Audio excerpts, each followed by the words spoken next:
Hi, how you doing? Welcome to IM-154. Justin here, and in this lesson we're going to be checking out legato. Now, legato playing is all about using hammer-ons and flick-offs. The word legato actually means smoother, and because you end up using these hammer-ons and flick-offs and pick less, your playing style tends to sound a little smoother. That's where we get the name from.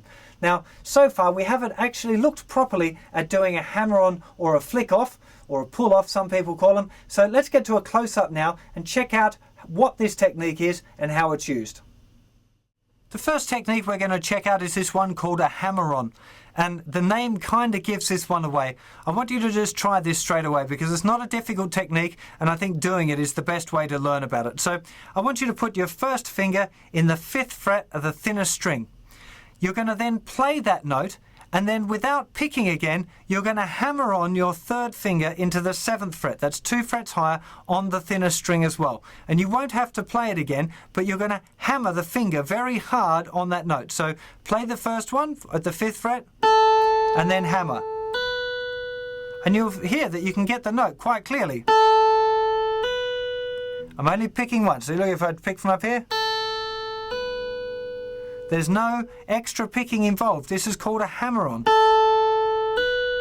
And you can hammer on with any finger.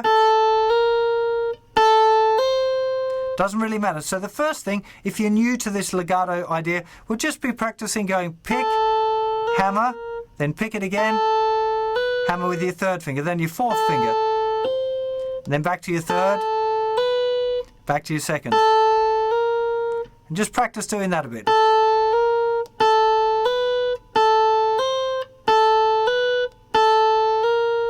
Just to get an idea of the hammer-on.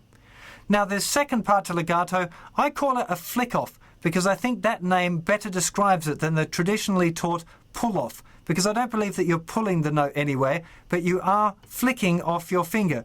Now, to do this one, what I want you to do is to put your 2nd finger in the 6th fret and your 1st finger in the 5th fret. So they're both pressing down, they're both kind of ready to play a note. You're going to pick the string once with your 2nd finger on, and then flick your 2nd finger off so that the note sounds that's being held by the 1st finger. Let me demonstrate. So pick, and then flick that 2nd finger off. And it really is, try and flick it. If you just lift it off, you don't get much of a note. You really want that flick. Then try it with your 3rd finger.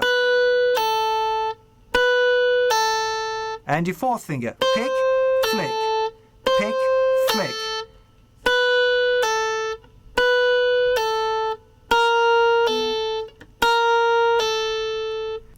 One thing you might like to practice as well is called a trill, which is a hammer-on and a flick-off following each other. So you would start with your 1st finger, hammer on your 3rd finger, flick it off, hammer it on, flick it off, hammer, flick, hammer, flick.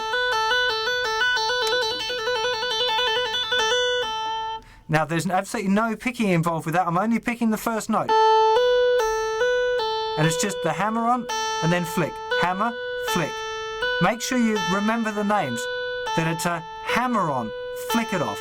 Hammer it on, flick it off. And again, you can practice it with different fingers as well.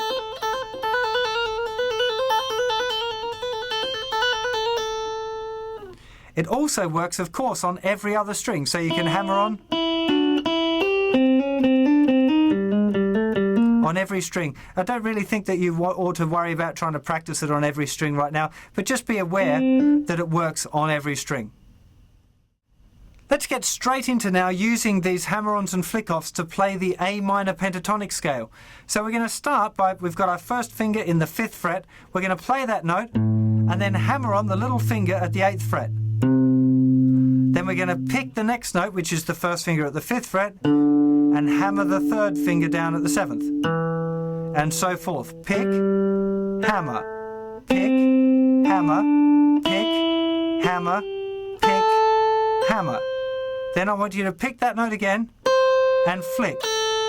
Pick, flick, pick, flick, pick, flick, pick, flick, pick, flick.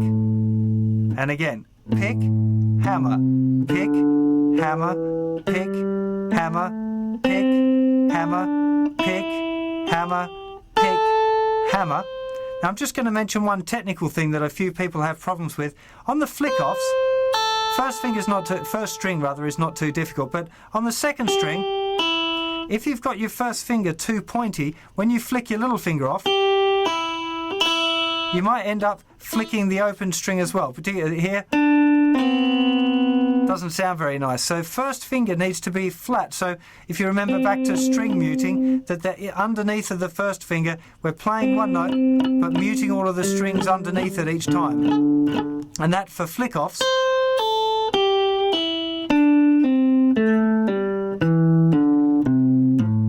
is very important. Also a good idea to practice your legato by playing the major scale. So with the major scale, sometimes you have to do 2 hammer-ons in a row, which is excellent practice. So for the G major scale, you'll be going pick, hammer, pick, hammer, hammer, pick, hammer, hammer, pick, hammer, hammer, pick, hammer, pick, hammer, hammer, pick, flick, flick, pick, flick, pick, flick, flick, pick, flick, flick, pick, flick, flick, pick, flick, flick, pick. It's really important that you try and keep this even. Don't kind of... This is not right. Really want to do it with a metronome and make sure that you get... Make sure it's really even. The tempo and the distance between the notes needs to be really solid.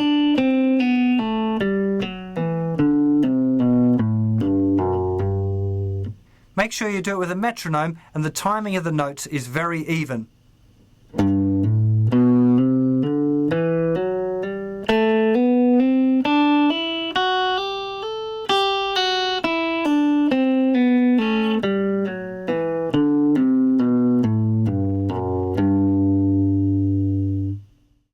What I recommend for now is just getting a feel for using these hammer-ons and flick-offs. Maybe apply them to your minor pentatonic, your major pentatonic and your major scale. If you know some of your melodic patterns well enough, maybe you should try applying the hammer-ons and flick-offs to those as well. You'll find that it often makes things a lot easier if you use hammer-ons and flick-offs because the picking becomes a lot less complicated. Once you've finished doing the intermediate foundation, you probably want to check out an exercise called the finger gym. I have a very comprehensive lesson on how to do that one, and that's something that I'd recommend that you start doing 5 minutes a day, probably for the next year or two. It's a really, really massive finger strength and dexterity builder. So go and check that one out after you've finished the intermediate foundation. Hope you have fun with that, and I'll see you for another lesson very soon. Bye-bye.